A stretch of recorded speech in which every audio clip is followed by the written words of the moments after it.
Pessoal, tudo bom? Vamos gravar mais um vídeo aqui. Hoje eu vou falar para vocês uma pergunta que mandaram pra gente aqui. Se tem como a gente prever o tamanho que o animal vai ficar quando a gente não sabe a origem dele. No caso seria se você acaba adotando um animal de rua, né? Ou você acaba pegando um vira-latinha ou ganhando tal, e você não conhece a procedência, os pais desse filhote. Se você tem como prever ou ter uma estimativa do porte que esse animal vai ter. Se vai ser um animal de grande porte, pequeno porte, vai ficar grande ou não, né? Principalmente quando você adota e você está querendo trazer esse animal para a sua vida, para o seu mundo. Então, ou seja, se você reside em apartamento, se você reside em uma casa pequena, se você já tem outros cães, né? Isso pode influenciar para você. Bom, não existe uma regra, não tem como a gente prever o tamanho desse animal, né? Existem muitos profissionais que fazem uma estimativa bem genérica, avaliando o tamanho da pata desse animal, vendo se ela tem a pata fininha, ele não cresce muito, se ele tem a pata maior, ele tende a crescer mais, a pata grandona ou não, né, para estimar que ele é de grande porte ou não. Existem alguns profissionais que fazem esse tipo de avaliação, realmente é uma coisa bem genérica, porque não é precisa, né? Você pode olhar um animal com uma pata fininha, mais estreita, e esse animal vir a crescer realmente, né? Mas uma dica que eu acabo dando é que os animais eles têm um grande crescimento até chegar por volta dos 4 a 6 meses.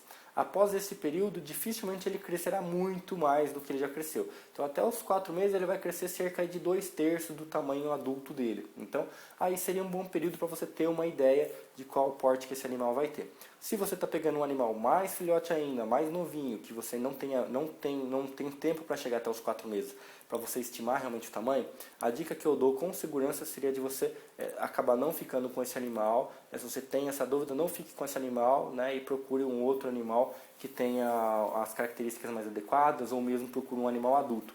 Adote um animal adulto, que aí você vai ter a certeza de que esse animal realmente não vai crescer mais, não vai ser um inconveniente para você na sua casa, não vai trazer transtornos, né? Porque assim, quando a gente pega e cede um lar, a gente está ajudando ele, mas acaba causando depois um transtorno, porque esse animal fica adulto conosco, depois para a gente conseguir fazer a doação e encaminhamento desse animal é um pouco mais complicado. Então, às vezes nessa transição, esse animal acaba sofrendo também. Então, a dica que eu dou avalie um pouquinho mais esse conceito, se vale a pena você esperar um pouquinho mais e pegar talvez um animalzinho adulto, para que você já tenha certeza realmente do animal que você vai ter em casa, se ele vai ser adequado para a sua rotina, tá bom, gente? Uma outra pergunta que me mandaram aqui também, vou aproveitar e responder esse videozinho, que é mais curto. Eles perguntaram se no caso de a gente adotar um animal que tenha sofrido ou passado por maus tratos, se esse animal ele tende a ser mais agressivo do que os demais. Também, de novo, não é uma regra, né? A gente depende do que tipo de maus tratos esse animal sofreu para que ele realmente seja mais agressivo ou não.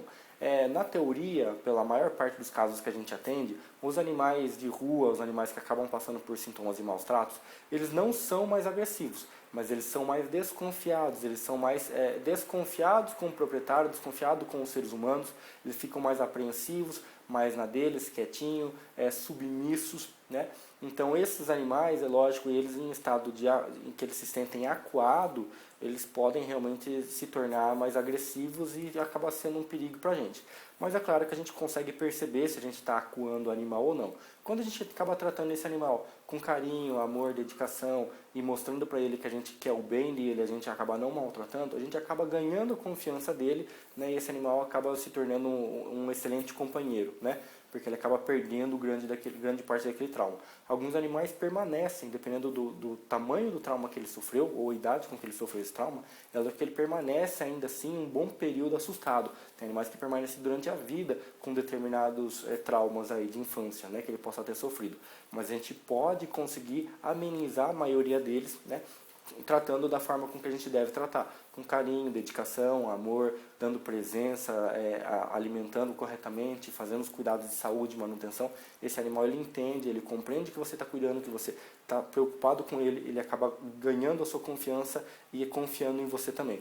Essa é a parte mais gostosa, a parte mais interessante realmente, quando a gente tem um cão em casa, quando a gente faz a adoção, a gente adota um cão dessa forma, né? A gente ganhar a confiança do cão realmente não tem preço. Então a indicação que eu dou para vocês é essa, realmente pratique muito amor e carinho, dedicação ao seu cãozinho, que ele vai retribuir à altura, tá? Então assim, não é uma regra, alguns animais eles tendem a ser mais agressivos, mas quando estão acuados, mas não é regra, tá? A maior parte deles são muito doces, eles são muito calmos e acabam acostumando muito bem com a conduta que a gente vai adequando com ele em casa. Tá bom, gente? Se permanecerem as dúvidas, por favor, comentem com a gente aí. Obrigado. Se gostou do vídeo, dá um joinha e curte o nosso canal.